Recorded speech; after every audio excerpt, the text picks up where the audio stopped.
Don't practice till you get it right. Practice until you can't get it wrong.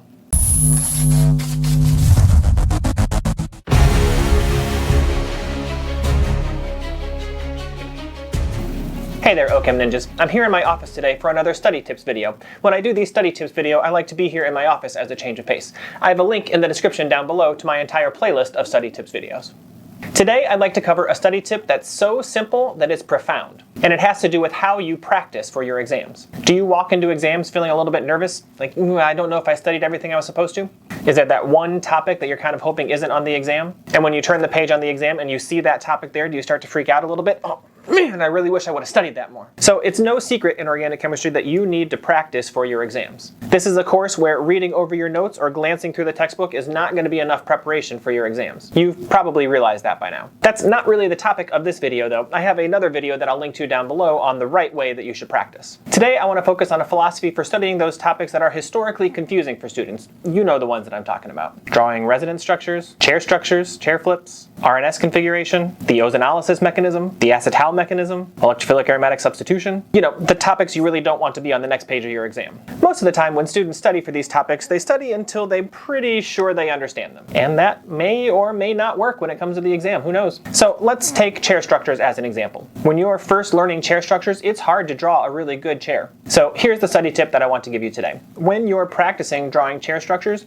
don't practice till you get it right.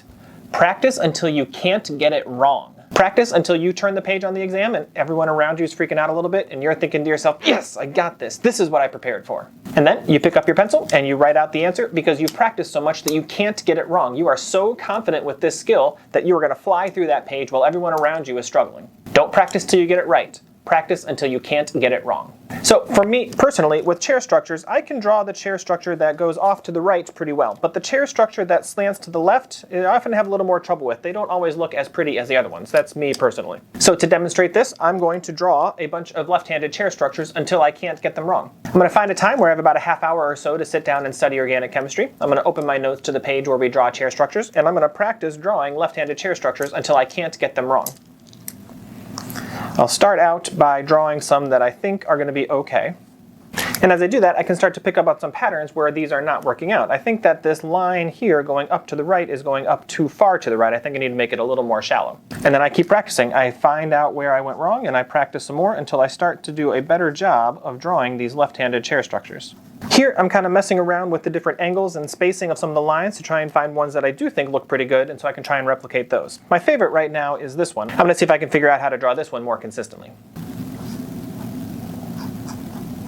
As I keep going down the page, not only am I starting to get better and better at these chair structures, but it's starting to become more automatic. At some point down the page, I really wasn't even thinking about what I was doing anymore, and that's really important. I'm starting to store this skill in muscle memory, so I don't have to think about it explicitly every time. That's one of the ways you know that you're starting to practice until you can't get it wrong. You kind of want it to become muscle memory. Drawing chair structures, you're not even really looking at the page anymore, and you're starting to draw good chair structures. So in that short amount of time, I've got 13 rows of chair structures. There's about 5 on each row. That's 75 chair structures that I just practiced in a really short amount of time. They started out okay, and they got better as I went on, and I'm starting to draw some pretty good left-handed chair structures. I'm starting to feel more confident about that. It may take a couple sessions over a couple of days. That's no problem. Just practice until you can't get it wrong. Practicing until you can't get it wrong works really well for those algorithmic skills like chair structures or Newman projections or RNS configuration or index of hydrogen deficiency. And it also works really well for those really tricky mechanisms like ozonolysis, hydroboration, acetal formation, or Fischer esterification. You may not have gotten to all those skills or mechanisms yet. Don't worry about it. You will. I have links in the description down below that you can bookmark for when you do get there. For mechanisms, it's good to figure out the story of the mechanisms. What are the main chapters in the mechanism that you can remember so that you can practice mechanisms until you can't get them wrong. This isn't a video on treating mechanisms as stories, but I do have a link to that video in the description down below. For the Fischer esterification, the 2 main chapters of the story is to get the alcohol into the molecule and to get the water out of the molecule. Everything else is just proton transfer steps, just paperwork. If you don't know what I mean by proton transfer steps or paperwork, check out the linked video down below. It's a really good way to simplify and organize your mechanisms.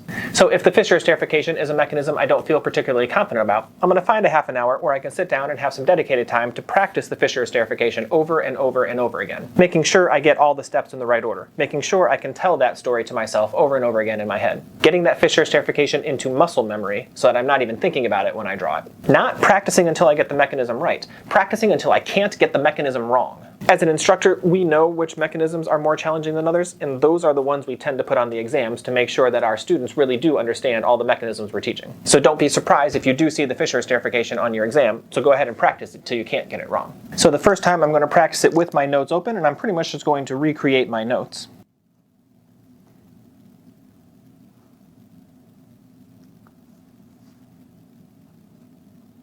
And as I go through that mechanism, I'm going to pay attention to places where I really don't feel confident. Like, say, after the alcohol attacks the carbonyl, I always forget what's supposed to happen next. So I'm going to make a mental note of that, so as I keep practicing, that's where I'm going to focus so I can practice till I can't get that part wrong. So looking through my notes in this part, I see this part is the proton shuffle, where I get myself ready to expel the water leaving group.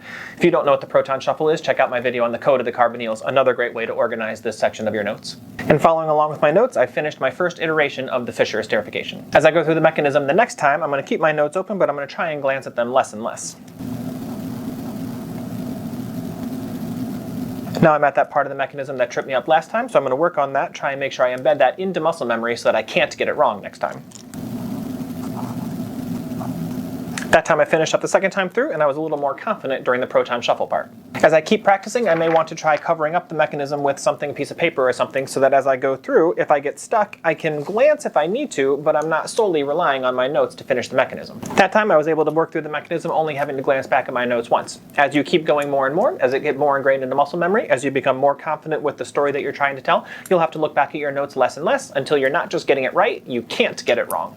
The next time through, I might recognize that this example in my notes probably isn't going to be the same chemicals that I'm going to see on the exam, so I'm going to make up 2 brand new chemicals for this Fischer esterification, make sure I can do the mechanism even with chemicals that aren't the same as the ones on my notes. The more I work through that mechanism, the more it's going to be ingrained in muscle memory, the more I'm going to be practicing until I can't get it wrong.